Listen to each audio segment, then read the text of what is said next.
BSP की इस चुनावी जनसभा में इकट्ठा हुए पार्टी के सभी छोटे बड़े पदाधिकारी एवं कार्यकर्तागण, आज आप लोग देश में व यहाँ आपके उत्तर प्रदेश स्टेट में भी लोकसभा के लिए हो रहे आम चुनाव में अपनी पार्टी के उम्मीदवारों के समर्थन में मुझे सुनने के लिए यहाँ इकट्ठा हुए हैं, तो इसके लिए मैं आप सभी लोगों का हार्दिक दिल से आभार प्रकट करती हूँ। वैसे आप लोगों को ये मालूम है कि हमारी पार्टी कांग्रेस, बीजेपी व अन्य किसी भी विरोधी पार्टी तथा गठबंधन आदि के साथ मिलकर नहीं, बल्कि अकेले ही अपनी पार्टी के बलबूते पर पूरी तैयारी व दमदारी के साथ ये चुनाव लड़ रही है। इसके साथ ही हमने टिकट बंटवारे के मामले में भी सर्व समाज के लोगों को उचित भागीदारी दी है। और इस मामले में वैसे आप लोगों को ये मालूम है कि आपकी जो मेरठ लोकसभा की सीट है, वैसे तो यहाँ सर्व समाज के लोग रहते हैं, मुस्लिम आबादी भी काफ़ी ज़्यादा है और अपर कास्ट समाज में से जो त्यागी ब्राह्मण समाज है उनकी भी आबादी बहुत ज़्यादा है। हमने पूर्व में यहाँ इस सीट पर तो कई बार मुस्लिम समाज को हमने चुनाव के मैदान में उतारा है। लोकसभा के लिए हमने मुस्लिम समाज के व्यक्ति को चुनाव के मैदान में उतारा है, लेकिन इस बार त्यागी ब्राह्मण समाज के लोगों की ये दिली तमन्ना थी कि बहुजन समाज पार्टी इस बार किसी त्यागी या ब्राह्मण समाज के व्यक्ति को मौका दे, चुनाव लड़ने का मौका दे। तो मेरठ जो लोकसभा की सीट है, इस सीट पर हमने त्यागी ब्राह्मण समाज की भावनाओं को ध्यान में रखकर, साथ ही इनकी आबादी को भी ध्यान में रखकर हमने इस बार इस सीट पर बहुजन समाज पार्टी की ओर से श्री देवव्रत त्यागी को चुनाव के मैदान में उतारा है, जिनको कामयाब बनाने के लिए अपनी पार्टी के लोग पूरे जी जान से लगे हैं। हालांकि आज यहाँ आपकी इकट्ठा हुई अपार भीड़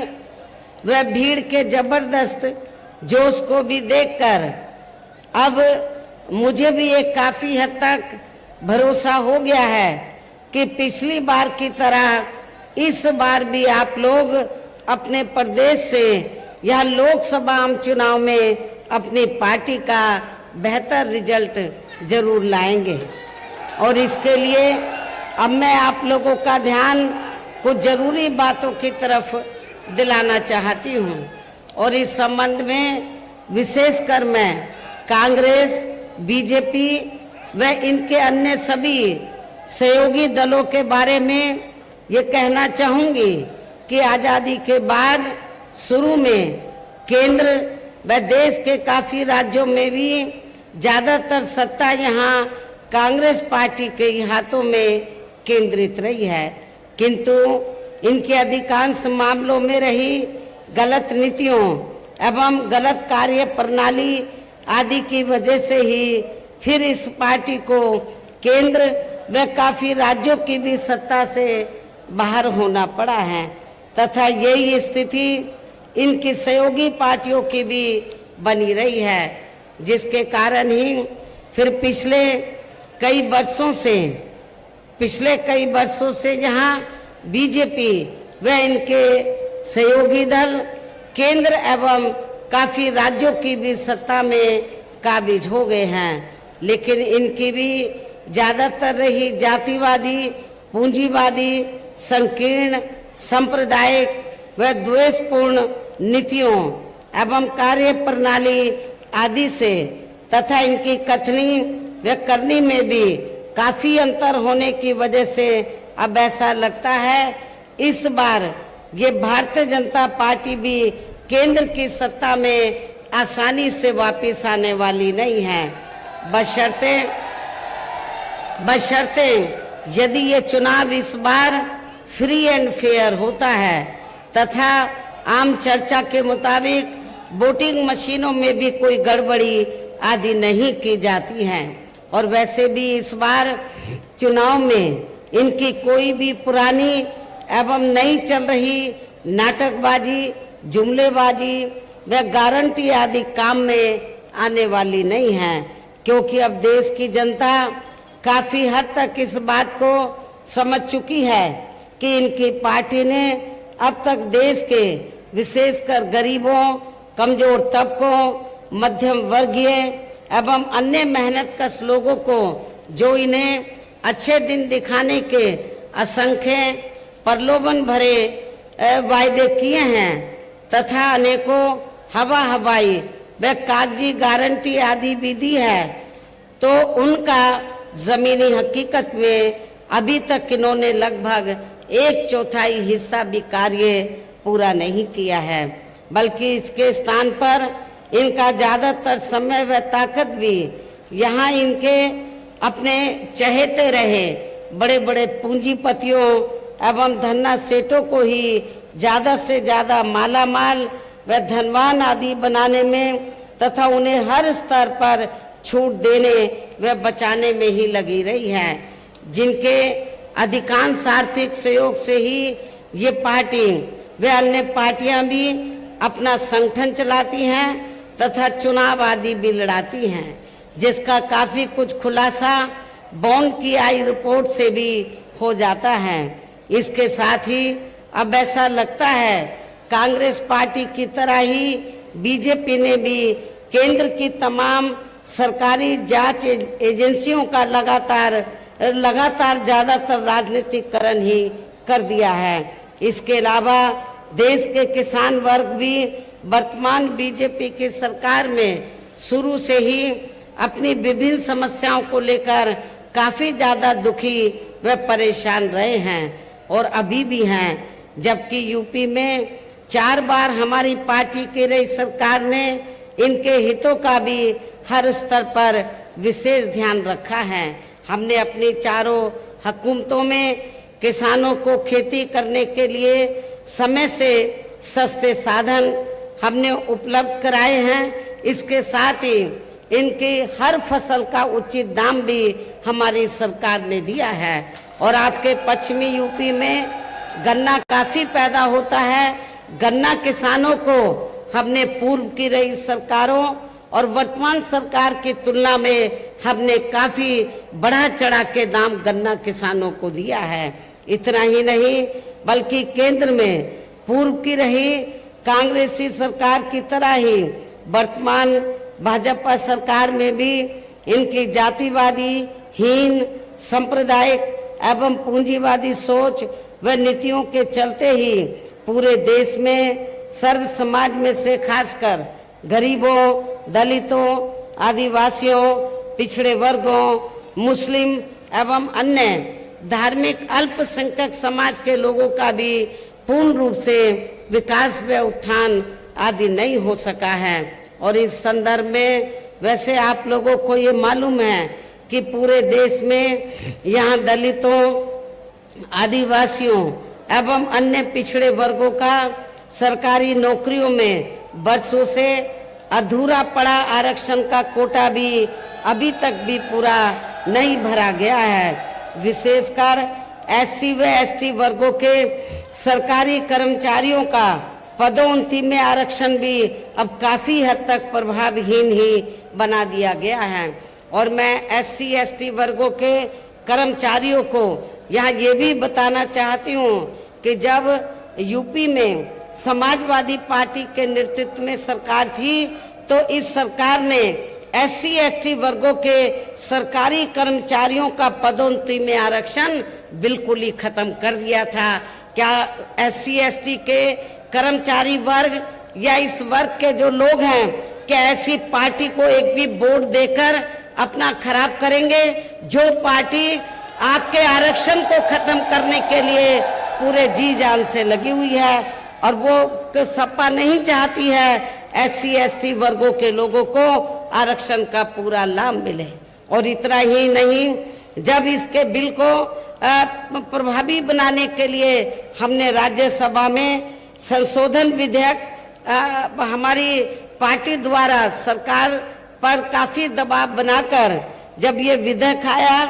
तो समाजवादी पार्टी के सांसदों ने इस बिल को ही फाड़ दिया था पार्लियामेंट के अंदर। अब आप खुद बताइए कि ऐसी समाजवादी पार्टी दलितों का, शोषितों का क्या वो भला कर सकती है? और इतना ही नहीं,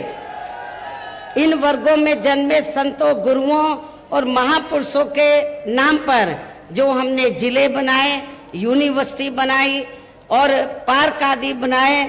अनेकों संस्थानों के नाम रखे, वो भी ज्यादातर समाजवादी पार्टी की सरकार ने बदल दिए थे। साथ ही केंद्र व राज्यों में भी विरोधी पार्टियों की रही सरकारों में इन सभी वर्गों को प्राइवेट सेक्टर में आरक्षण दिए जाने की व्यवस्था किए बिना ही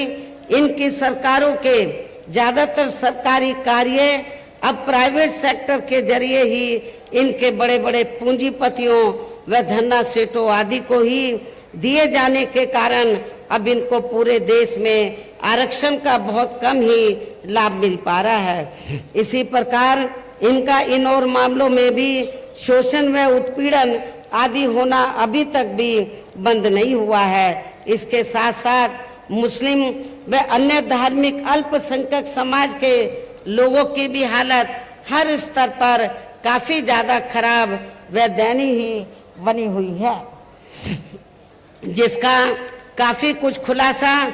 सच्चर कमेटी की रिपोर्ट में भी किया गया है। इतना ही नहीं, बल्कि पिछले कुछ वर्षों से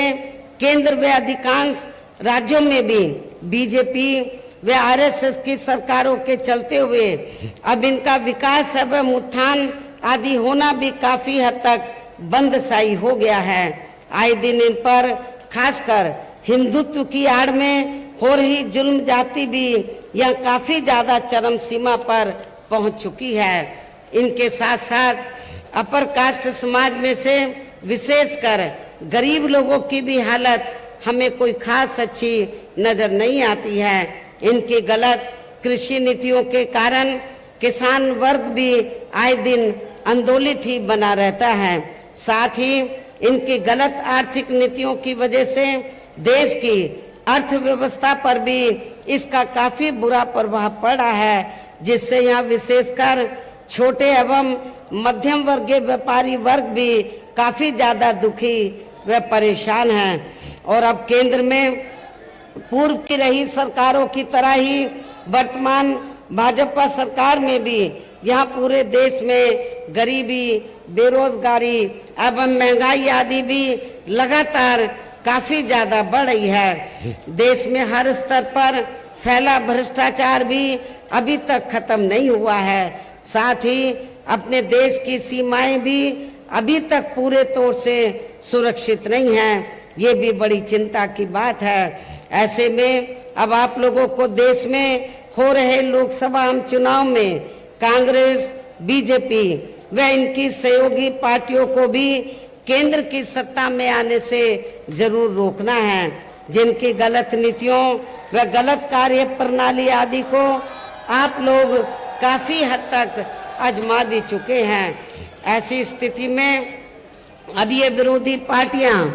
इस चुनाव में भी किस्म किस्म के साम दाम दंड भेद आदि अनेकों हथकंडे इस्तेमाल करके केंद्र की सत्ता में आने की पूरी कोशिश में लगी हैं, जिनसे अपनी पार्टी के लोगों को हर स्तर पर काफी ज्यादा सावधान रहना है। और इस मामले में विरोधी पार्टियां अपने अपने पक्ष में हवा बनाने के लिए खासकर मीडिया, ओपिनियन पोल व सर्वे आदि का जो बड़े पैमाने पर इस्तेमाल कर रही हैं, तो उनसे भी अपनी पार्टी के लोगों को बिल्कुल भी गुमराह नहीं होना है। इसके साथ ही विरोधी पार्टियों के विभिन्न रूपों में जारी किए गए इनके हवाई व प्रलोभन भरे चुनावी घोषणा पत्रों एवं वायदों आदि के बहकावे में भी अपनी पार्टी के लोगों को कतई भी नहीं आना है, जिन्हें ये पार्टियां चुनाव खत्म होने के बाद ज्यादातर अमल में नहीं लाती हैं और अब जिन पर से देश की जनता का अधिकांश विश्वास ही उठ गया है। यही खास वजह है कि हमारी पार्टी किसी भी चुनाव में अपनी पार्टी का कोई भी चुनावी घोषणा पत्र आदि जारी नहीं करती है। वैसे भी हमारी पार्टी किसी भी मामले में कहने में बहुत कम बल्कि कार्य करके दिखाने में ही ज्यादा विश्वास रखती है। और इस बात का सबसे बड़ा सबूत ये है कि उत्तर प्रदेश में 4 बार हमारी पार्टी के नेतृत्व में रही सरकार ने चुनाव में अपनी पार्टी के बिना कोई जारी किए गए चुनावी घोषणा पत्र के ही प्रदेश व आम जनहित में काफी कुछ ऐतिहासिक कार्य करके दिखाए हैं। जबकि इस मामले में हमारी पार्टी का ये कहना है, यदि इन पार्टियों के स्थान पर केंद्र में हमें अपनी पार्टी की सरकार बनाने का मौका मिलता है, तो तब फिर हमारी पार्टी की बनी सरकार केंद्र में यहाँ अब तक रही सभी विरोधी पार्टियों की सरकारों की तरह केवल यहाँ हवाई व कागजी कार्य आदि नहीं करेगी, बल्कि उत्तर प्रदेश की तरह ही जमीनी हकीकत में ठोस कार्य करके दिखाएगी। और इस संदर्भ में खासकर मैं ये कहना चाहूंगी, केंद्र द्वारा देश में पिछले कुछ समय से अति गरीब परिवारों को अस्थायी तौर पर फ्री में जो थोड़ी सी खाद्य सामग्री दी जा रही है, तो उससे इनका स्थायी तौर पर भला होने वाला नहीं है। और वैसे भी इनकी ये जटिल समस्या देश में हर हाथ को काम देने से ही केवल दूर हो सकती है, जिसकी तरफ हमारी पार्टी की बनी सरकार विशेष ध्यान देगी। साथ ही देश में पिछले काफी वर्षों से आए दिन बढ़ रही गरीबी, बेरोजगारी व महंगाई आदि से भी जनता बहुत ज्यादा दुखी व परेशान है, जिसे भी आर्थिक नीतियों में तब्दीली करके फिर जरूर दूर किया जाएगा। हिंदुत्व की भी आड़ में, धर्म की भी आड़ में पिछले कुछ वर्षों से खासकर मुस्लिम समाज के लोगों का द्वेष की भावना से जो इनका काफी ज्यादा शोषण व उत्पीड़न आदि किया जा रहा है, तो उसे भी फिर जरूर रोका जाएगा। और ये सब हमने अपनी यूपी की रही सरकार में करके भी दिखाया है। इसके अलावा हमने यूपी में सर्व समाज में से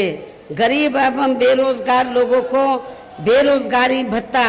आदि न देकर उन्हें बड़ी तादाद में रोटी रोजी के साधन भी उपलब्ध कराए हैं, जो अब ये कार्य भी अधिकांश ठंडे ही पड़े हैं, जिनको फिर सरकार बनने पर प्राथमिकता दी जाएगी। कहने का तात्पर्य ये है कि देश में इस समय हो रहे लोकसभा आम चुनाव में विरोधी पार्टियों के जारी किए गए उनके हवाई व प्रलोभन भरे चुनावी घोषणा पत्रों आदि के बहकावे में अब यह खासकर देश के अति गरीबों, मजदूरों, बेरोजगारों एवं अन्य मेहनतकश लोगों को बिल्कुल भी नहीं आना है। और अब इन्हें ऐसी सभी विरोधी पार्टियों को हर हालत में केंद्र की सत्ता में आने से जरूर रोकना है, जिनकी कथनी व करनी में काफी अंतर रहा है तथा जिन्हें ये लोग बरसों से काफी आजमा भी चुके हैं। ऐसे में अब मेरा यही कहना है कि आप लोगों को अपने खुद के व अपने प्रदेश एवं देश के भी हित में अपने वोटों को यहाँ कांग्रेस, बीजेपी व अन्य विरोधी पार्टियों को न देकर केवल यहाँ अपनी एकमात्र हितैषी पार्टी बहुजन समाज पार्टी को ही देना है। जो ये पार्टी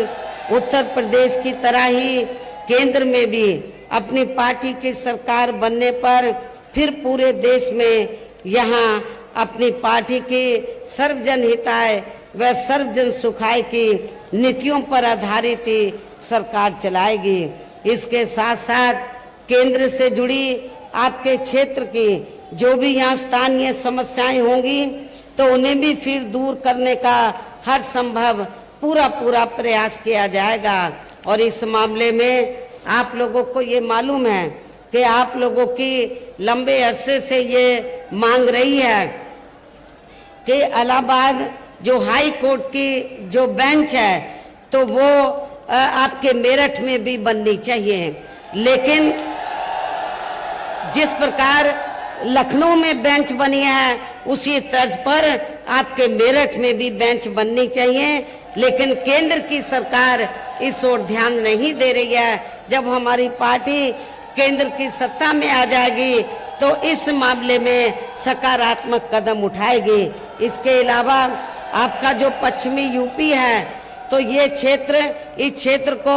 ज्यादा से ज्यादा विकसित करने के लिए हमारी पार्टी शुरू से ये चाहती है कि पश्चिमी क्षेत्र को मिलाकर अलग से स्टेट बनाया जाए। हमने असेंबली से प्रस्ताव पारित कराकर केंद्र की सरकार के पास भेजा था, लेकिन केंद्र की सरकार ने उसे अमल में नहीं लाया। जब केंद्र में हमारी पार्टी सत्ता में आएगी तो आपके पश्चिमी यूपी को अलग से स्टेट बनाया जाएगा। साथ ही यहाँ गरीबों, मजदूरों, बेरोजगारों, कर्मचारियों, किसानों, छोटे व्यापारियों एवं अन्य मेहनतकश लोगों के हितों का भी विशेष ध्यान रखा जाएगा। सर्व समाज में से खासकर दलितों, आदिवासियों, पिछड़े वर्गों, मुस्लिम व अन्य धार्मिक अल्पसंख्यक समाज के लोगों के विकास एवं उत्थान के साथ साथ हर स्तर पर इनकी सुरक्षा आदि के भी लिए सख्त कदम उठाए जाएंगे। और तभी फिर यहाँ वास्तव में अपने देश के महान संतों, गुरुओं व महापुरुषों में भी विशेषकर महात्मा ज्योतिबा फूले, श्री छत्रपति शाहू जी महाराज, श्री नारायणा गुरु, बाबा साहब डॉक्टर भीमराव अंबेडकर एवं मान्यवर श्री कांशीराम जी आदि का अधूरा राज सपना जरूर साकार हो सकता है, जिनको यूपी में हमारी पार्टी की रही सरकार द्वारा हर स्तर पर पूरा आदर सम्मान दिया गया है। इन्हीं खास बातों के साथ ही अब मेरा देश व आपके स्टेट के भी हित में, आपके क्षेत्र के भी हित में यही कहना है कि हमारी पार्टी ने यहाँ आपकी मेरठ लोकसभा की सीट से जिनको चुनाव के मैदान में उतारा है, जो यहाँ आपके सामने मंच पर भी मौजूद हैं, तो उन्हें आपको जरूर कामयाब बनाना है, जिसके लिए यहाँ पार्टी के सभी स्तर के छोटे बड़े पदाधिकारी एवं कार्यकर्तागण आदि पूरे जी जान से लगे हैं। और अब अंत में मेरा यही कहना है कि आप लोगों को वोट पड़ने वाले दिन यहाँ बीएसपी के अपने मेरठ के लोकसभा प्रत्याशी को अपनी पार्टी के हाथी चुनाव चिन्ह के सामने वाले बटन को दबाकर इनको जरूर कामयाब बनाना है, इनको जरूर जिताकर पार्लियामेंट में भेजना है। इस पुरजोर खास अपील के साथ ही अब मैं अपनी बात यही समाप्त करती हूँ। जय भीम, जय भारत। बहुजन समाज पार्टी जिंदाबाद, बहुजन समाज पार्टी जिंदाबाद। बीएसपी की क्या पहचान, बीएसपी की क्या पहचान, आप संघर्ष करो।